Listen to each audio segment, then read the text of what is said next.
My daughter walked out on her autistic son 11 years ago, and I've raised him ever since. When he turned 16, he created an app worth $3.2 million. That's when she showed up with a lawyer demanding his money. I was terrified. Our attorney warned, we might lose this. But my grandson stayed calm and quietly said, let her talk. Can you imagine the betrayal? My own daughter, Rachel, abandoned her autistic son, Ethan, on my doorstep. I raised him for 11 years, against all odds, only for her to reappear with a lawyer, trying to steal everything we'd built the moment he became a millionaire at 16. But what happened next in that courtroom, nobody saw coming. Hi, I'm Vivian, and I'm 68 years old. This story, it's about the toughest, most incredible 11 years of my life. It all started one Friday in November 2010. My daughter, Rachel, showed up at my front door with 5-year-old Ethan and just one small backpack. She looked tired. Just for the weekend, Mom, she pleaded. I really need a break. Ethan stood right beside her, eyes glued to the porch floor, rocking back and forth, heel to toe. His tiny hands were clamped over his ears, even though it was completely quiet. I barely had a chance to ask Rachel what, before she cut me off. I'll call you Sunday, she yelled, already turning, walking fast towards her car. No hug for Ethan. No kiss goodbye. She just left. I watched her taillights shrink into the distance, a cold knot forming in my stomach. Ethan just kept rocking. Now, I'd taught elementary school for 35 years. I'd even had a few autistic students in my class over the decades, but always with aides and specialists handling the really difficult parts. Standing there with my grandson, with his little hands pressed against his ears, I suddenly realized I knew almost nothing about actually living with autism. Hey, Ethan, I said softly, trying to keep my voice calm. Want to come inside? He didn't even look at me, just kept rocking. I picked up his backpack. It was ridiculously light. Too light for a weekend stay. I opened the door wider, waited. After a long minute, he finally walked past me, still covering his ears. The hum of the refrigerator made him flinch. The heater clicked on and he pressed his hands even tighter. I closed the door as quietly as I could, but he was already crouched in the living room corner, by the bookshelf. Are you hungry? I asked. Silence. Thirsty. He just rocked faster. I went to the kitchen, poured water into his special yellow plastic cup, the one I kept for his rare, short visits, maybe twice a year. I brought it to him, set it on the floor at arm's length. He stopped rocking, looked at the cup, then went right back to rocking. That first night, it was a nightmare. Rachel had once told me he liked chicken nuggets and fries, so I made them. Ethan took one look and turned away. I tried pasta. Nope. A sandwich? He just pushed the plate across the table. What do you want to eat, honey? I asked, my voice cracking a little. He just hummed a low, guttural sound and stared at the wall. Finally, I offered him crackers. He ate 3. Bedtime was even worse. I tried to help him brush his teeth, and he screamed. Not crying, not a whimper, a guttural scream, like I was physically hurting him. I pulled back instantly. He stopped, but he was shaking. Okay, I whispered. Okay, you can skip it tonight. I led him to the guest room, tucked a blanket around him, the way I thought kids liked. He threw it off. I tried again. He screamed again. I just left the blanket at the foot of the bed and backed slowly out of the room. He didn't sleep a wink. I could hear that low humming sound all night, over and over. And I didn't sleep either. My heart just ached. Saturday morning, I frantically called Rachel. No answer. I left a message, pleading, Rachel, honey, please call me back. I need to know what Ethan eats, what his routines are. She never called. Not Saturday night. Not Sunday morning. Nothing. 1 week bled into 2. I took Ethan to the pediatrician. The doctor confirmed what I already suspected. He's autistic, Mrs. Cooper. Has anyone talked to you about getting him evaluated? His mother was supposed to handle that. The doctor nodded slowly. Well, you're handling it now. And I did. I enrolled him in every therapy I could find. Speech, occupational, behavioral. I learned that he needed the exact same breakfast every single day, scrambled eggs, toast cut corner to corner, nothing touching on the plate. I learned that our route to therapy had to be precisely the same, or he'd scream in the car. I learned not to touch him unless he initiated it. I got good at watching instead of doing. 2 weeks after Ethan arrived, I found him in the living room at dawn. He was on the floor with a bin of toy cars I'd bought him, lining them up in a perfect row. But it wasn't random. He'd arranged them by color, but in a way I couldn't understand at first. I sat on the couch and just watched. Red car, then one slightly more orange. Then one even more orange than the last. Then yellow green. On and on. This gradient was so subtle, I had to squint to see the differences. He'd organized them by shade. Perfectly. "That's amazing, Ethan," I whispered. He didn't look at me, just kept arranging. December came, and Rachel still hadn't called. I tried a different approach with Ethan. I stopped trying to make him look at me. Stopped pushing him to talk. I just made sure everything was exactly the same, every single day. Same breakfast, same time, same shows on TV, the same bedtime routine he finally tolerated, which was just me saying goodnight from the doorway. He calmed down. Not happy, maybe, but less frantic. He'd sit in the living room with me while I read.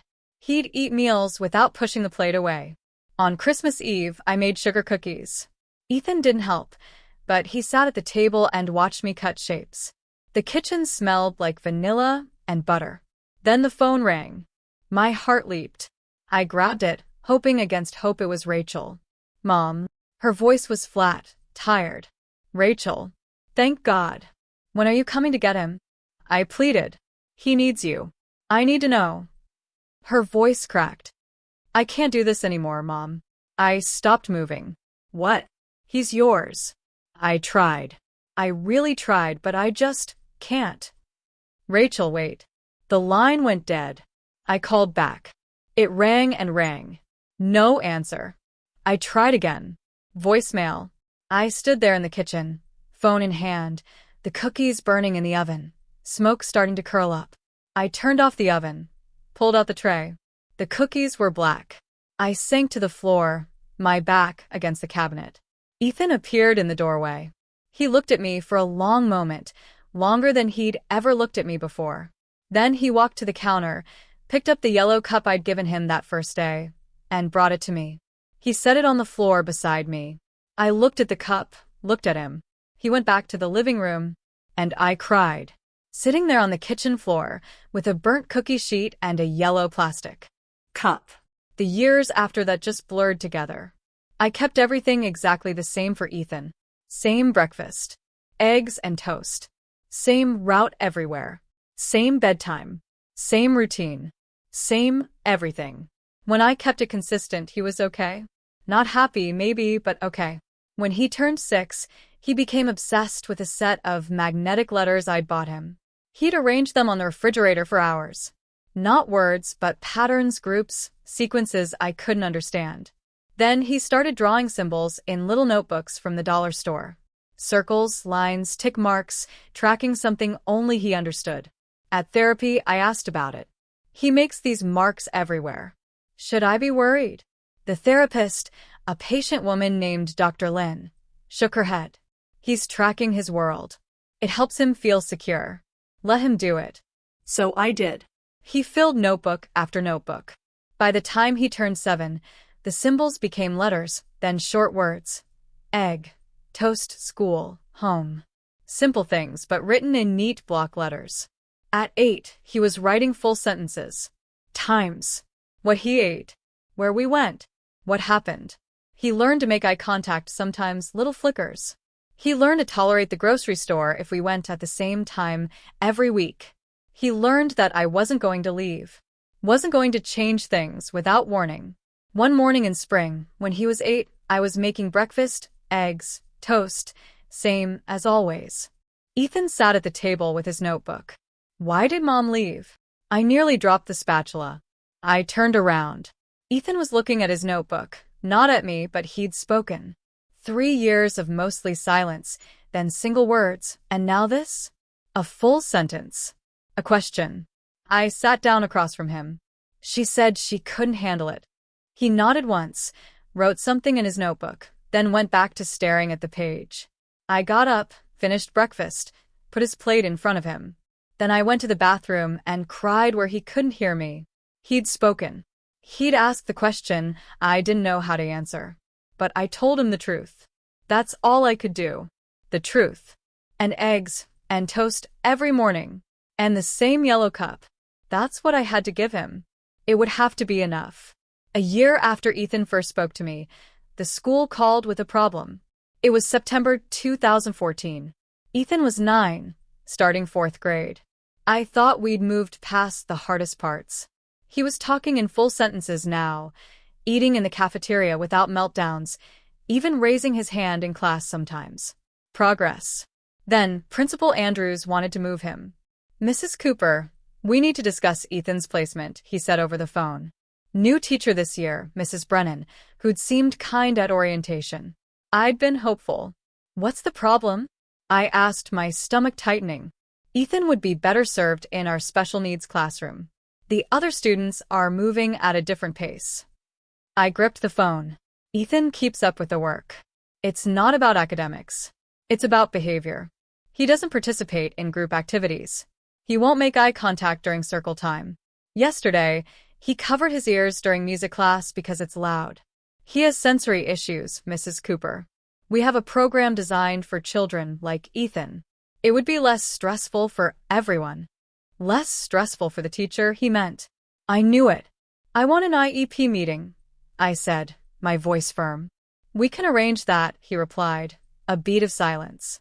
"I'll have my secretary call you." I spent 3 days preparing.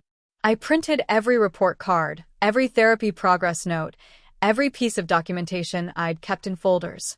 Ethan's reading was above grade level. His math was 2 years ahead. His handwriting was careful and neat, every letter perfectly formed. The problem wasn't that he couldn't learn. The problem was that he learned differently. The meeting was on a Friday afternoon. Conference room at the school. Too bright. Fluorescent lights humming. Principal Andrews sat at the head of the table. Mrs. Brennan next to him. School psychologist. Special education coordinator. All of them with folders. I had one folder, but it was thick. "Thank you for coming, Mrs. Cooper," Principal Andrews said, a practiced smile on his face. "We want what's best for Ethan." "So do I replied, my voice calm but firm. Mrs. Brennan spoke first. Soft voice, sympathetic smile. "Ethan is a sweet boy, but he struggles socially. He doesn't interact with peers. During group work, he sits alone. He refuses to participate." "Does he do the work?" I asked. She hesitated. "Yes, but education isn't just about worksheets. It's about learning to work with others, to communicate. He's autistic. Communication is harder for him, but he's trying." The special education coordinator, a woman named Miss Pierce, leaned forward. "Our resource room offers a smaller setting, fewer distractions, students who understand his challenges. Students who can't keep up academically." I finished for her. "That's not Ethan." Principal Andrews used that principal voice, the one I recognized from my own decades in classrooms. Reasonable. Patient. Condescending. "We understand you want Ethan in a mainstream classroom, but we have to consider the needs of all students."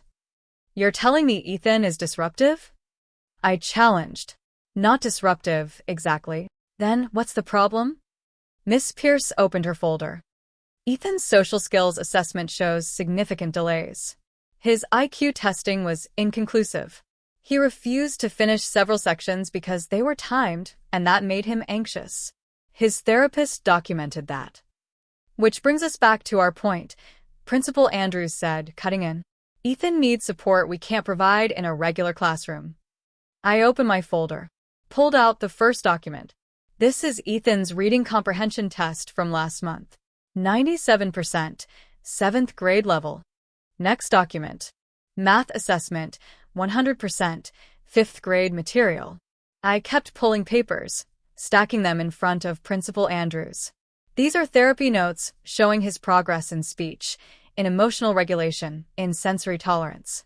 He's come further in 4 years than anyone predicted. Not because he's in a special room with low expectations, but because people believed he could do more. Mrs. Brennan looked uncomfortable. It's not about expectations. Yes, it is. I shot back. You want him somewhere else because he makes you uncomfortable. Because he doesn't perform normal the way you want normal to look. The room went quiet. Principal Andrews cleared his throat. Mrs. Cooper, I understand you're frustrated. Under IDEA, Ethan has the right to the least restrictive environment. That means a mainstream classroom with appropriate supports. Not segregation because he's different. I shouldn't have used that word, segregation, but I was tired of being polite.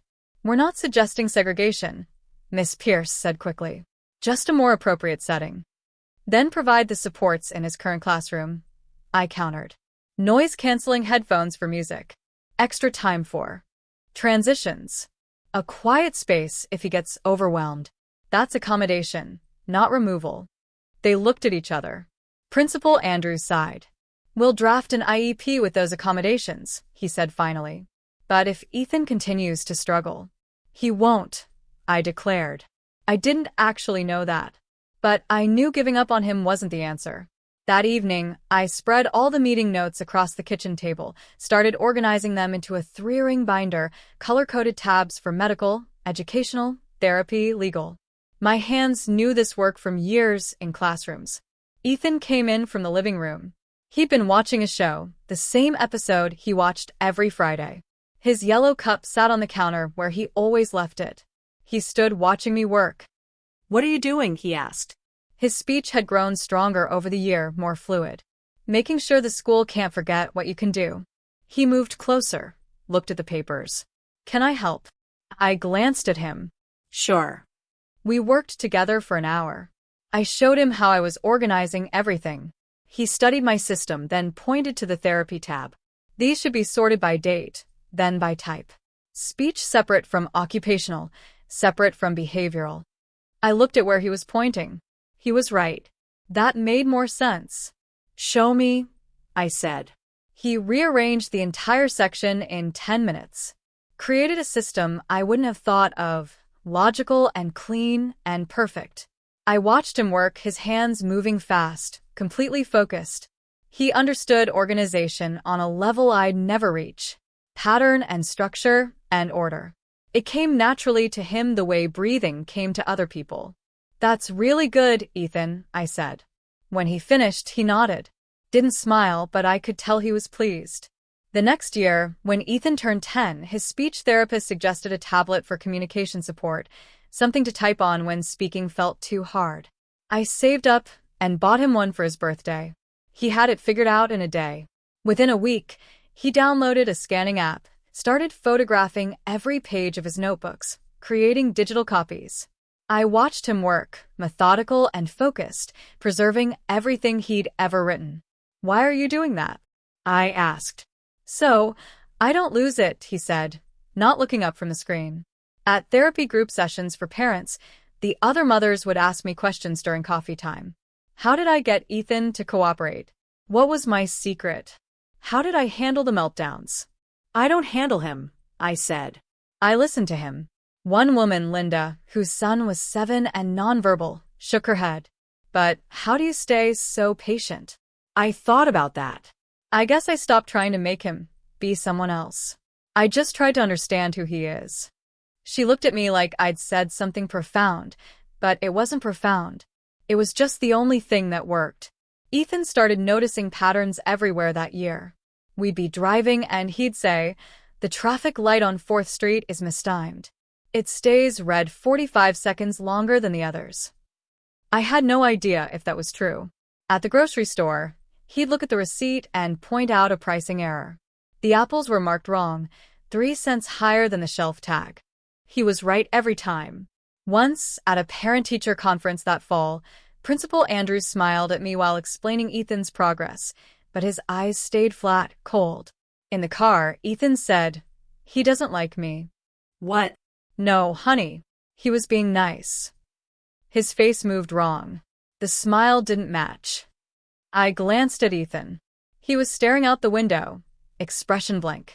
What do you mean? When people really smile, the muscles around their eyes contract. His didn't. He was pretending. I drove in silence. Ethan was 10 years old, and he could read faces better than I could. By the time he turned 11 and started 5th grade, I thought we'd finally found our rhythm. Then Mrs. Hong called me at work one afternoon. "Mrs. Cooper, Ethan disrupted class today." My stomach dropped. What happened?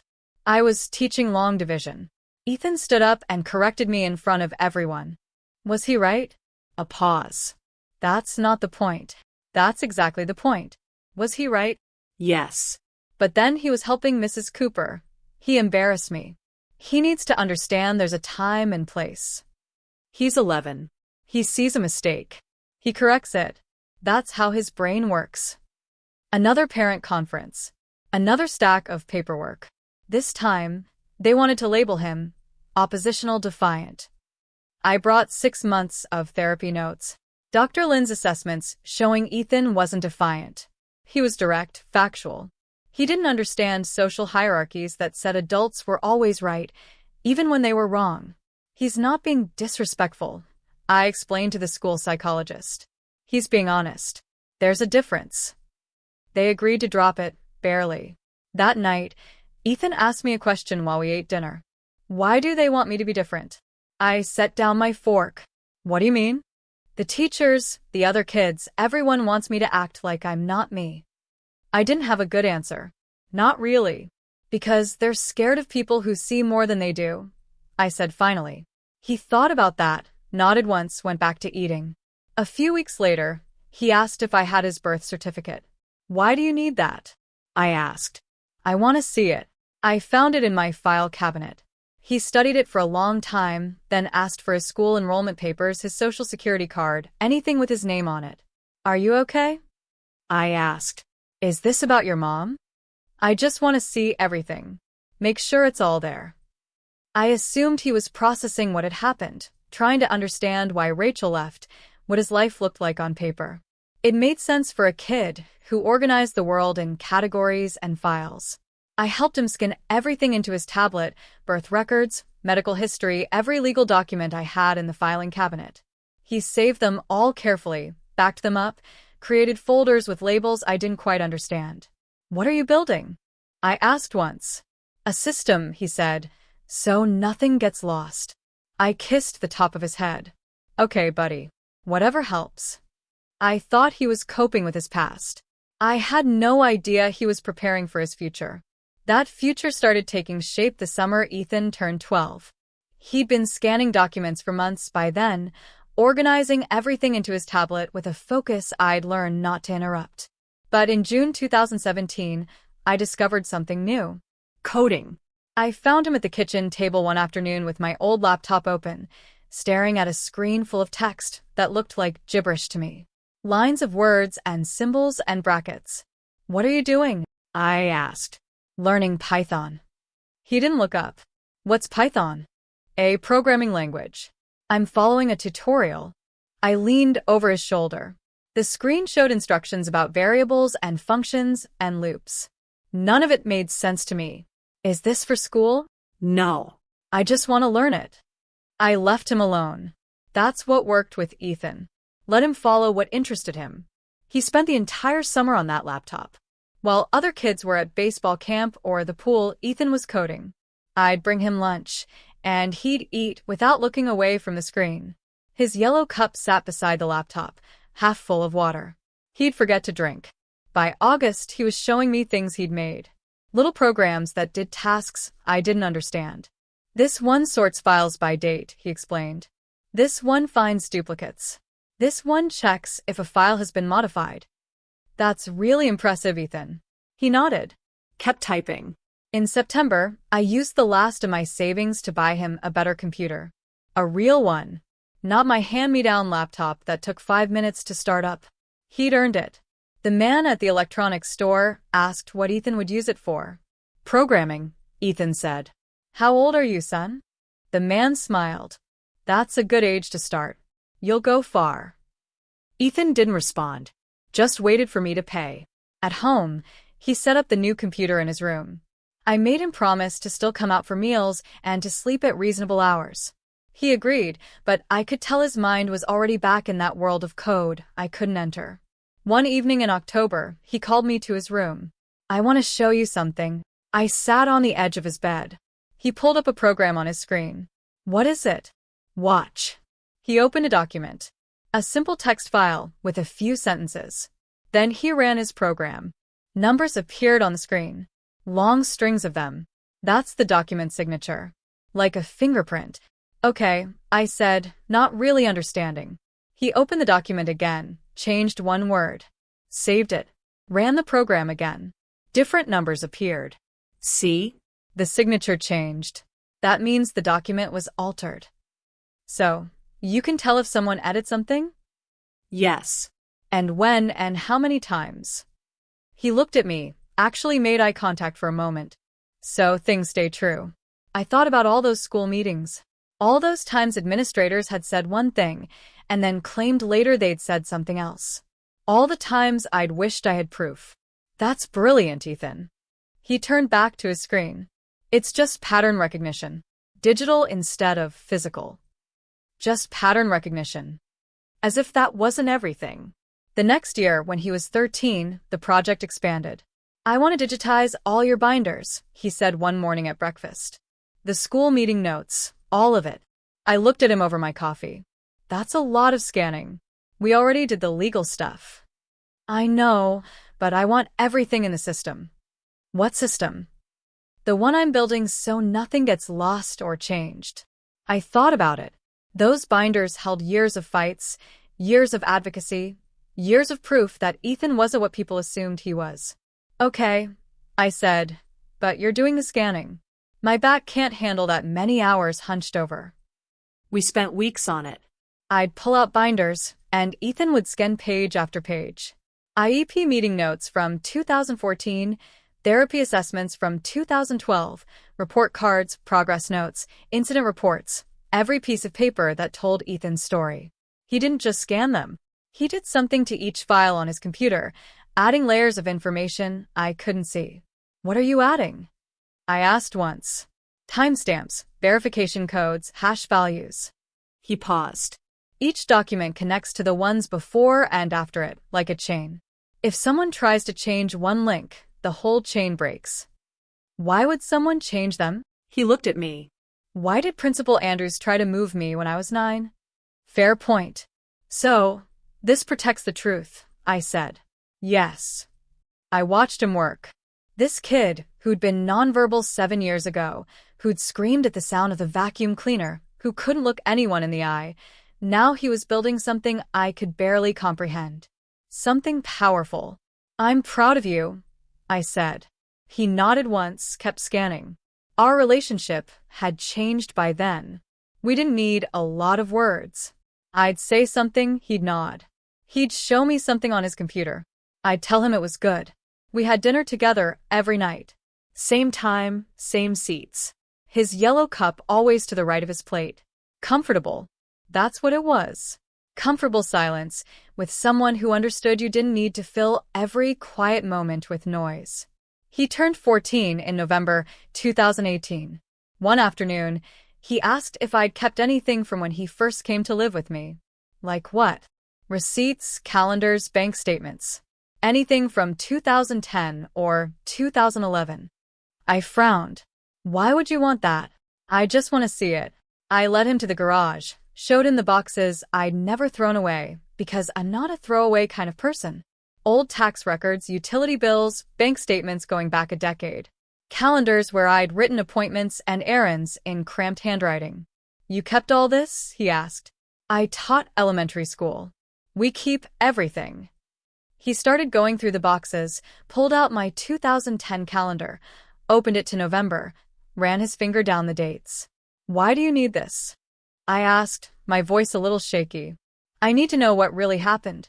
Not what people say happened. What actually happened."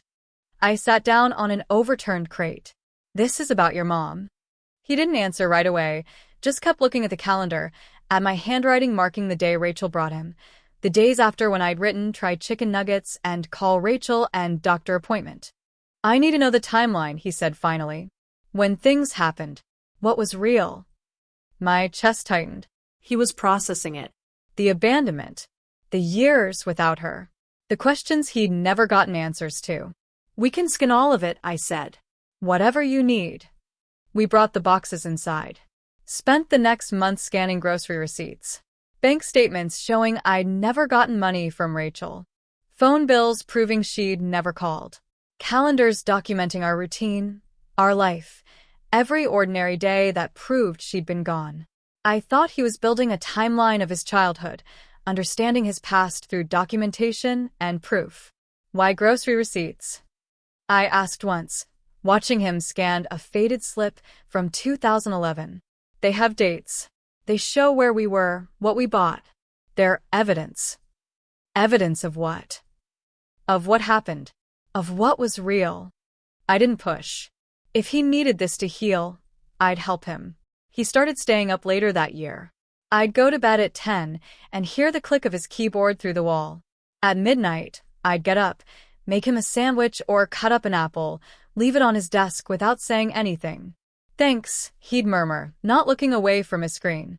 Some nights I'd wake at 2 or 3 in the morning and see light under his door. Ethan, you need to sleep, I'd say. Almost done. He was never almost done. One night in February, I brought him tea at 1 in the morning. His room was cold. 3 monitors now, all showing different screens of code and documents and data. What are you making? I asked. He paused, turned to look at me. Something that will help people know what's real and what's fake. What actually happened versus what someone claims happened. That's really important to you. Yes. Because of your mom? He thought about that. Because people lie. And sometimes you need proof. I kissed the top of his head. His hair needed cutting. Don't stay up all night, I said. I won't. He did anyway. I'd find him asleep at his desk some mornings, head on his arms, monitors still glowing. I'd put a blanket over him and make breakfast. He'd wake up an hour later and come to the kitchen like nothing had happened. I was proud of him, proud of his dedication, his intelligence, his drive to create something meaningful.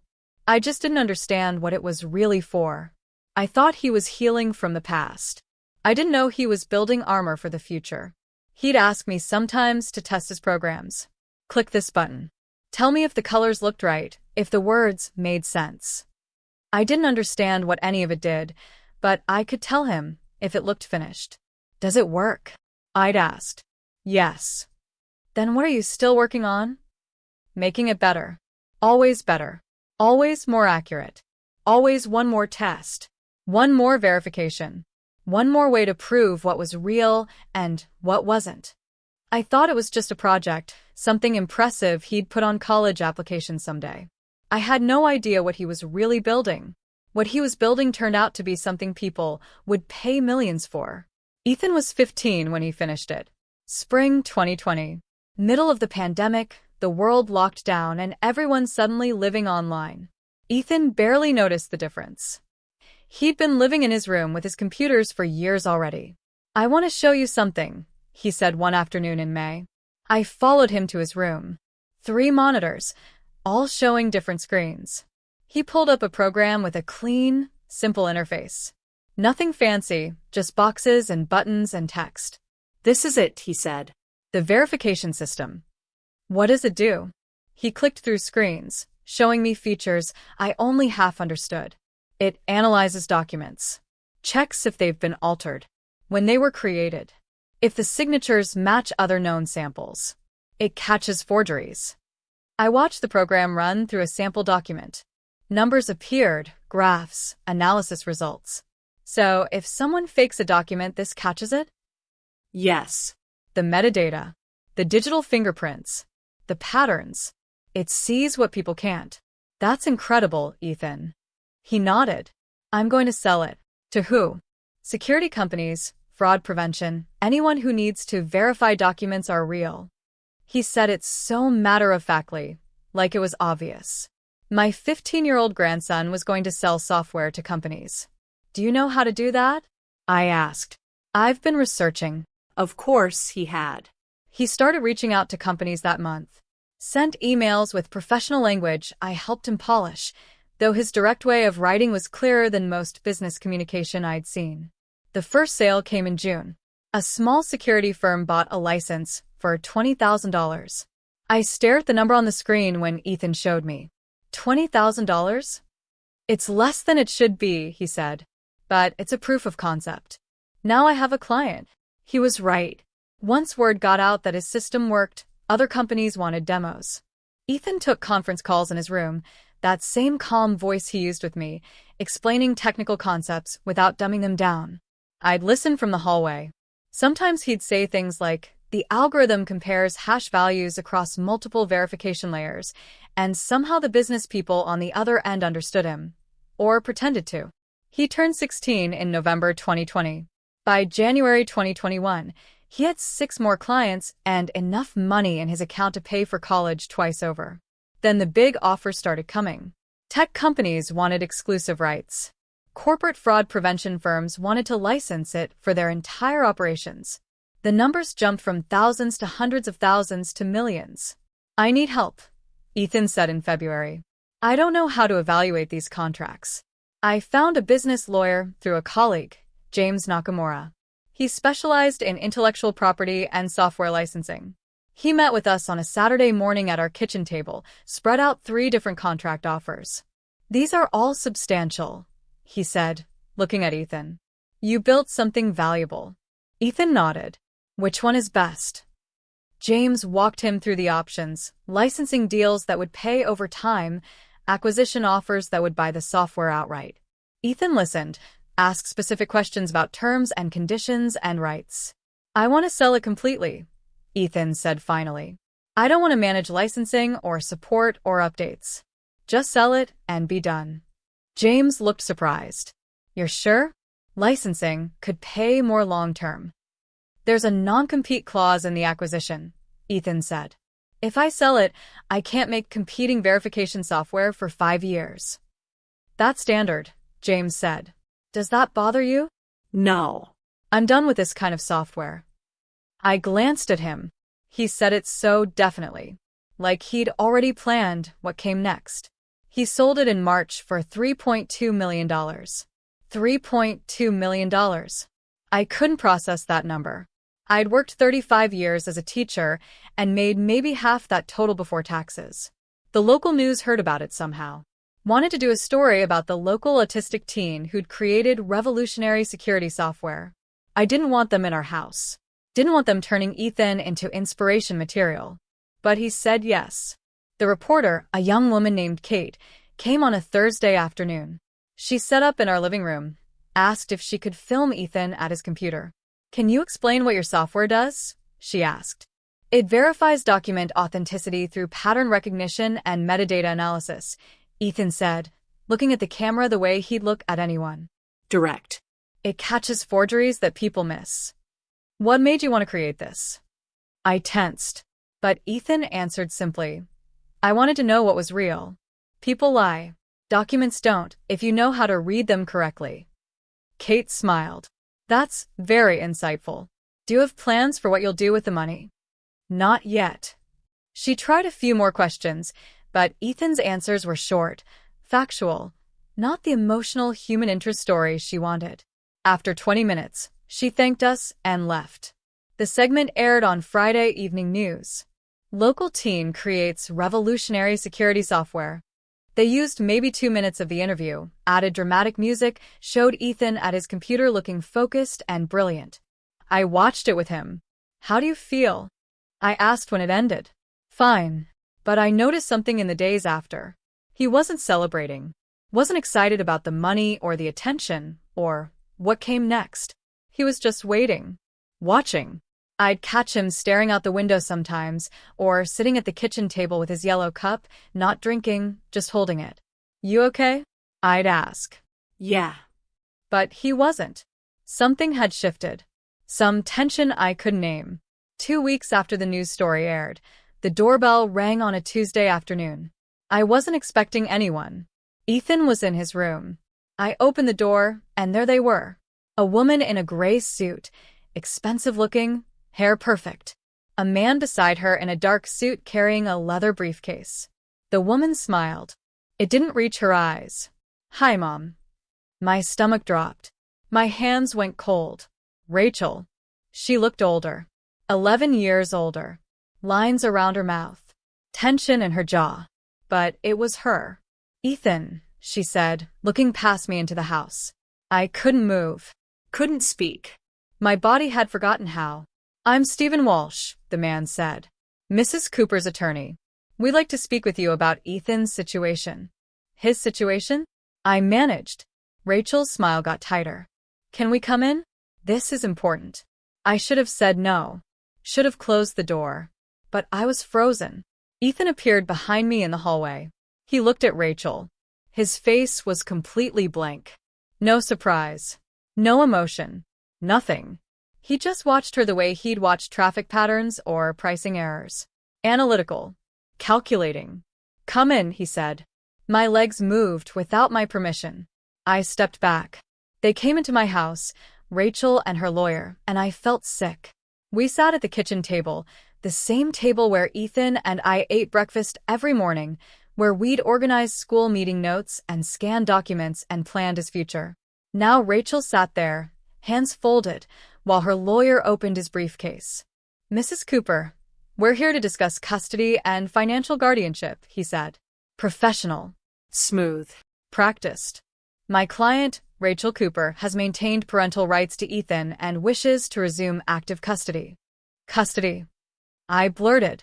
"He's 16. "Precisely," Walsh said. "Still a minor. And my client never formally terminated parental rights. She's been co-parenting from a distance, maintaining contact through appropriate channels." "That's a lie," I said, my voice shaking. "She hasn't called in 11 years. Rachel spoke then. Soft voice, sad eyes that looked fake. "Mom, I know you've done a wonderful job raising Ethan, but he needs his mother now. Especially with the money and the attention. He needs guidance." "He has guidance." Walsh pulled out papers. Documents, with official-looking seals and signatures. These show Mrs. Cooper's maintained legal parental rights. She's documented her financial support and communication over the years. She's entitled to custody and, given Ethan's minor status, management of his financial assets until he reaches majority. I looked at the papers. They looked real. Professional. My heart was hammering. "Those are fake," I said. But I had no proof. "They're properly notarized and filed," Walsh said calmly. "Unless you can prove otherwise." I looked at Ethan. He was watching Rachel, his face still blank, but I could see something in his eyes, something I couldn't read. "Ethan," I said quietly, "what do we do?" He looked at me for 1 second, then back at Rachel. "We should get a lawyer," he said. Getting a lawyer turned out to be easier than winning. I found Linda Reyes through a referral. Family law attorney with 20 years of experience. She met with us 3 days after Rachel showed up, came to our house because I couldn't face going to an office. I brought every binder I had. Years of school records, therapy notes, medical appointments, every piece of paper proving I'd raised Ethan. My hands shook the entire time I carried them to the kitchen table. Ethan sat quietly in the chair beside me, watching. Always watching. Linda spread Rachel's documents across the table, the ones Walsh had presented. She studied them for over an hour, reading every page, checking signatures, examining the stamps. Finally, she looked up. Her face told me everything before she spoke. "These look legitimate," she said carefully. "Very professionally done." "But they're fake," I cried. "She's lying. She hasn't seen him in 11 years. "I believe you. But do you have concrete proof these documents are forged?" I pulled out my binders. "I have everything. Every school meeting, every doctor visit, every therapy session." Linda looked through them, nodded slowly. "This is excellent documentation. It proves you've been the primary caregiver. But, Mrs. Cooper, without hard evidence that her documents are fake, a judge might rule in her favor." "Why?" "Because she never legally terminated parental rights. There's no court record of custody transfer. Schools and doctors accepted you informally. But..." She paused. Did you ever file for formal guardianship? The room went cold. I didn't think I needed to. She abandoned him. I know, Linda said, her voice gentle but firm. But legally, without documentation of that abandonment, without her signing away rights, she's still his parent on paper. Her lawyer will argue that an informal arrangement doesn't override parental rights. I couldn't breathe. So, she can just take him? She's not trying to take physical custody. He's 16. Courts rarely force teenagers to move. She's after financial guardianship. Control of his assets until he's 18. $3.2 million. That's what this was about. Can we fight it? I asked, desperation in my voice. Yes, but I need you to understand. Her case looks strong. She has documentation, a compelling narrative about maintaining involvement from a distance. Unless we can prove those documents are fraudulent, we'll lose. Linda didn't disagree. I looked at Ethan. He sat perfectly still, hands folded on the table, face blank. He wouldn't meet my eyes. Ethan, I said quietly, do you understand what's happening? Yes. Are you scared? He thought about that. No. How could he not be scared? I was terrified. Linda explained the next steps. Depositions. Discovery. Court dates. It would take weeks, maybe months. The whole time, Rachel's claim would hang over us. After she left, I sat at the kitchen table and broke down. We're going to lose you. I sobbed through tears. After everything, after 11 years, we're going to lose. Ethan stood up. Didn't say anything. Just walked to his room and closed the door. I wanted him to tell me it would be okay. To show some emotion. Some fear. Something. But he just left me there. I cried alone at the table for an hour. The deposition started 2 weeks later. Rachel went first. She sat in the conference room at her lawyer's office, perfectly composed, hair styled, makeup subtle, wearing a soft gray sweater that made her look maternal. I visited monthly when possible, she said, her voice smooth and convincing. Sent financial support through money orders, called regularly to check on his progress. Why didn't you take physical custody? Walsh asked. I felt it was better for Ethan to have stability with my mother while I dealt with personal challenges, but I never stopped being his mother. I never stopped caring. She provided dates, specific months, when she claimed to have visited. Exact dollar amounts she supposedly sent. December 2012, $300. April 2014, $500. On and on. A detailed financial record of support that never happened. I sat there listening, nails digging into my palms. Mrs. Cooper, why are you seeking custody arrangements now? Walsh asked.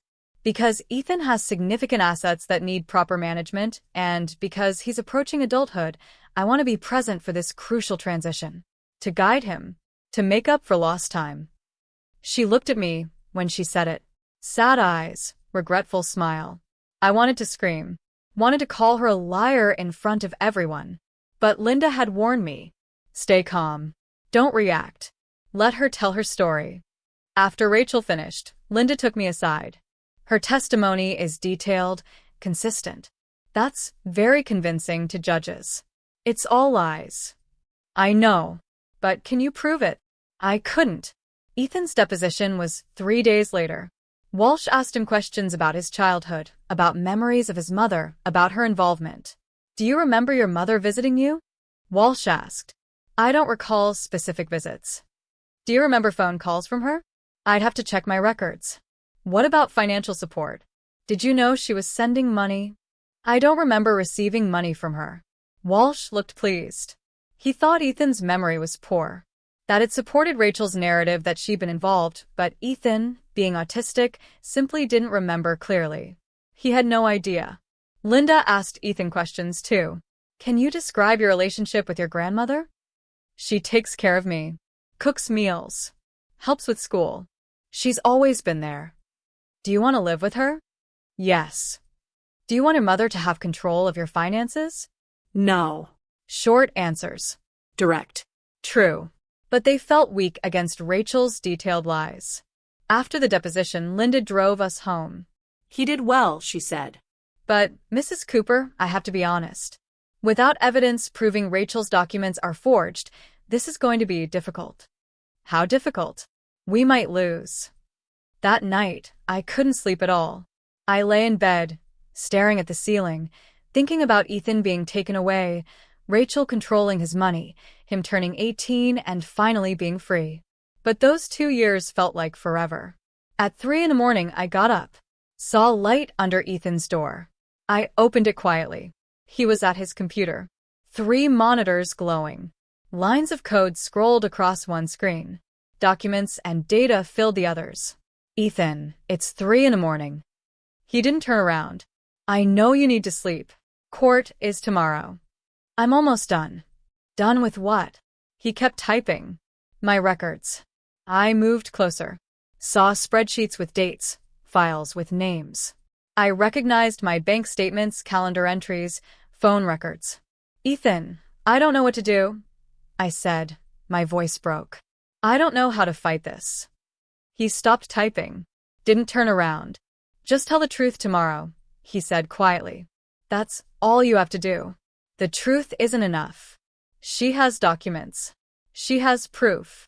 Fake proof, but proof. Tell the truth, he repeated. I wanted to shake him, to make him understand how serious this was. But he just sat there, calm, focused, like losing me didn't matter. I went back to bed. Didn't sleep, just lay there in the dark, terrified. Ethan stayed at his computer all night. I heard the keyboard clicking until dawn. I had no idea what he was doing.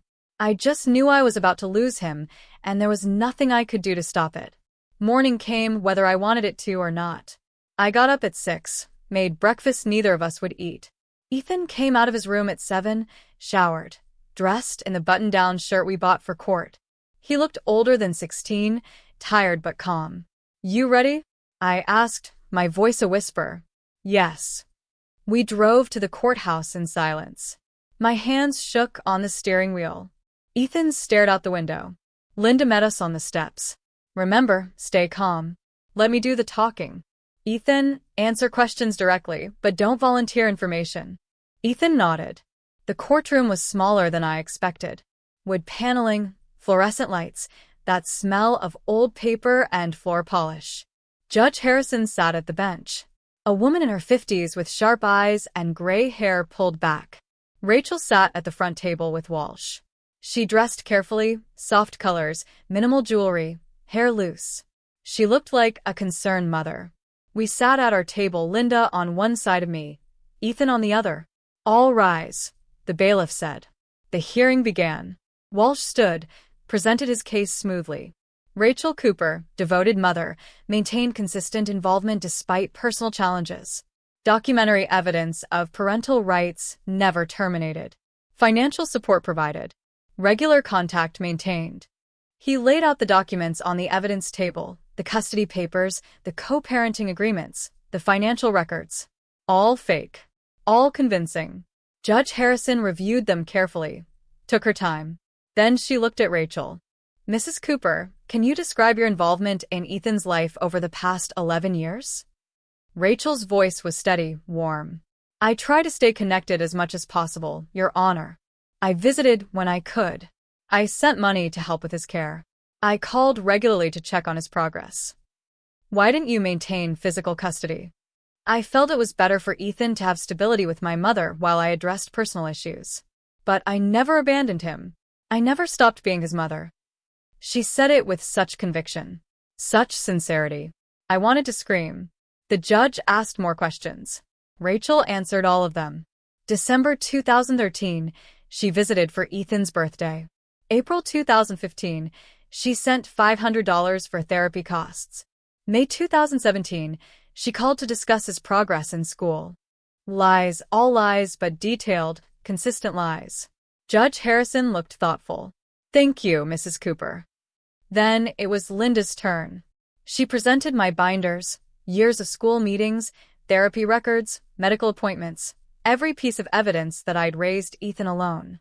But as she went through them, I could see the judge's expression. Sympathy but doubt. Miss Reyes, Judge Harrison said, these records show Mrs. Cooper has been the primary caregiver, but I don't see formal guardianship documentation. No court order transferring custody. No legal termination of parental rights. My chest tightened. Your Honor, Linda said carefully, Rachel Cooper abandoned Ethan when he was 5 years old. My client has documentation of that abandonment. But without Miss Rachel Cooper's signature on custody termination papers, without legal documentation, her parental rights remain intact. The judge looked at me, not unkindly. Mrs. Cooper, I understand you've done excellent work raising your grandson, but legally, without proof that his mother abandoned her parental rights, her claim has standing. The room tilted. Rachel looked at Walsh, smiled slightly. She thought she'd won. My heart was pounding so hard I couldn't breathe. I looked at Ethan beside me, desperate for something. Anything. His face was completely blank. Unreadable.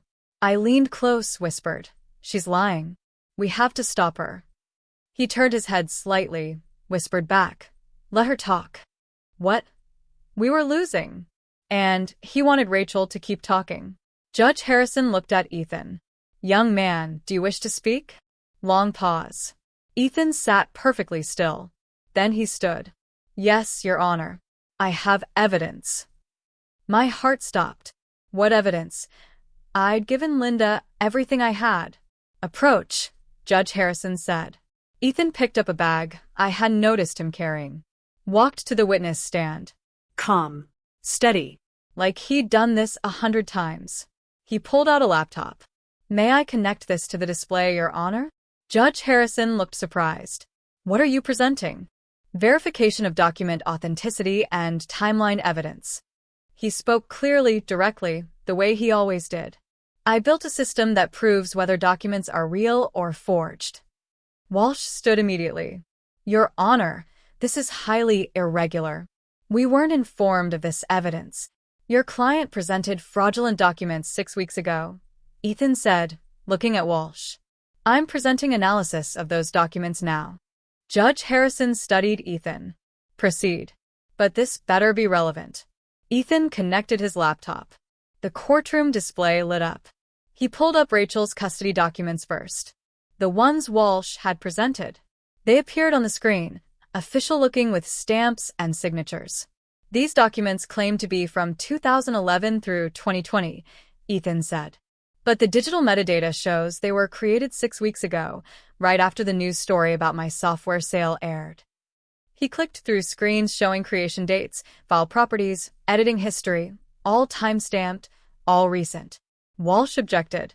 Metadata can be manipulated. Not in this case, Ethan said calmly. The signature verification shows additional discrepancies. He pulled up my copy of his birth certificate, Rachel's signature from 2005. Then ran a program that analyzed the signatures on the custody documents. Numbers appeared, comparisons, statistical analysis. The pressure patterns don't match. The letter formation is inconsistent. The spacing and slant are different. These signatures were forged. Judge Harrison leaned forward. How do you know this? I built a verification system. It analyzes documents for authenticity. It's what I sold last month. You're 16. The judge said, blinking. Yes. Continue.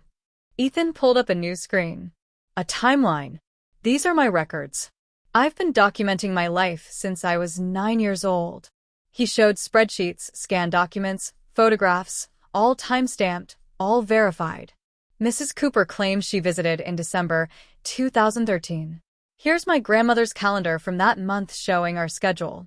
Here are photos from that week with timestamps. Here's my therapy session notes from December 9th. Therapist confirmed. No mother present. Here's the school attendance record showing I was present every day that month. He clicked through more screens. December 2013. Rachel wasn't there. Mrs. Cooper claims she sent money orders. Here are 7 years of my grandmother's complete bank records. No deposits from Rachel Cooper. Not $1. Bank statements appeared on screen. Every transaction highlighted. Every source documented. Nothing from Rachel. Mrs. Cooper claims she called regularly. Here are phone company records from 2010 to present. 0 calls from her number after December 24, 2010. Phone records, years of them. Rachel's number nowhere. April 2015. She claims she sent $500 for therapy. Here's the bank statement showing no such deposit. Here's my grandmother's calendar showing she paid out of pocket. Here's the receipt. Every claim Rachel had made, Ethan demolished with proof. Walsh stood again. Your Honor, this evidence wasn't disclosed in discovery. Because you presented fraudulent documents 6 weeks ago, Ethan said, his voice flat. I built the verification system to analyze them. That's impossible, Walsh cried. You couldn't build something like this in 6 weeks. I didn't. Ethan corrected him. I've been building it for 7 years. I just finished analyzing these specific documents 6 weeks ago. Judge Harrison stared at him. You've been documenting your life for 7 years? Yes, Your Honor. Every calendar entry my grandmother made, every receipt she kept, every therapy session, every school meeting, every bank transaction. Everything is timestamped, cross-referenced, and verified. The system makes it impossible to alter retroactively. He pulled up more screens, showed the judge how it worked, how each document connected to others, how the verification codes proved nothing had been changed. So when Mrs. Cooper says she visited monthly, sent money, called regularly, I can prove she didn't. Because I have proof of what actually happened. What was real? The courtroom was silent. Judge Harrison looked at Rachel. Mrs. Cooper, can you explain these discrepancies? Rachel's face had gone pale. She looked at Walsh. The metadata could be wrong, she stammered, her voice shaking. The dates might be. I did visit. I did send money. When exactly? The judge asked. December 2013. I remember. Do you have proof? Receipts? Photos? Anything? Rachel stammered. I didn't keep records. I was there. I know I was there. But you have detailed financial records of money orders sent. Yes, those show. She was falling apart, contradicting herself. The confident mother from 20 minutes ago was gone. Mrs. Cooper, Judge Harrison said coldly, did you not falsify custody documents? No. My lawyer said. Walsh looked sick. Judge Harrison turned to Ethan. This verification system, it's legitimate. Yes, Your Honor. I sold it last month to Anderson Security for $3.2 million. They verified its accuracy before purchase. The judge's eyebrows rose. Then she looked at the evidence again. At the timeline. At the proof that Rachel had been gone for 11 years. I've seen enough, she said. She ruled from the bench. No recess. No deliberation. Rachel Cooper, I find your testimony not credible and your documentation fraudulent. Full custody and guardianship is awarded to Vivian Cooper. Furthermore, I'm referring this case to the district attorney for investigation of perjury and fraud. Rachel made a sound like choking. This hearing is adjourned. The gavel struck. It was over. Outside the courthouse, standing in the afternoon sun, I finally understood. You knew, I said, my voice thick with emotion. You've been protecting us all along. Ethan nodded once. Didn't smile. Just nodded. 6 months later, things looked different. Ethan couldn't work in data security anymore. The non-compete clause from selling his verification system was clear. So, he started a new company, software testing and quality assurance. I'm hiring people like me, he said over breakfast one morning. Autistic people. We see patterns others miss. His first hire was Stephen. I recognized the name immediately. Stephen had been my student 20 years ago. I'd fought the school board for him in 4th grade. They said he'd never hold a job. Now he was Ethan's lead quality tester. Then Marcus. Then Lily. More of my former students. Kids people had given up on. I visited Ethan's office one afternoon. Small space. 6 desks. Everyone wearing headphones. Quiet. Focused. Stephen saw me. Took off his headphones. Mrs. Cooper, he said, his voice cracking. You told the principal I wasn't broken. Just different. He paused. Ethan says the same thing. I couldn't speak. Just nodded. tears welling in my eyes. Rachel got 2 years probation and 500 hours of community service at an autism resource center. 3 months into her sentence, I was dropping off donated supplies and saw her on the floor, reading to nonverbal children. She looked up, saw me. We both froze. She looked exhausted, humbled, nothing like the woman who'd shown up with a lawyer. The center director told me, not knowing who I was, that volunteer comes in extra hours. Says she's learning what she should have learned years ago. I didn't speak to Rachel, just watched for a moment, then left. Some things don't need words. On a Tuesday evening a few weeks later, I brought dinner to Ethan's apartment like I always did. His yellow cup sat on the counter, chipped, but still his favorite. We ate at his small table, quiet, comfortable. I started clearing plates. Ethan put his phone down. Vivian. I turned around. He was looking at his hands. I know what you gave up for me. I sat back down, waited. Your friend stopped calling. You stopped going places. I heard you on the phone once, turning down a trip because you couldn't leave me. My throat was tight. Ethan, you could have set me away, like she did. School suggested it. You didn't. You're my grandson, I whispered. I know. He looked up at me. But you chose it every day, even when I couldn't say thank you. Silence. Just the hum of his refrigerator. It mattered, he said quietly. I reached across the table, put my hand near his. Not touching but close. You were worth every single day, I said. He nodded once. I know that now.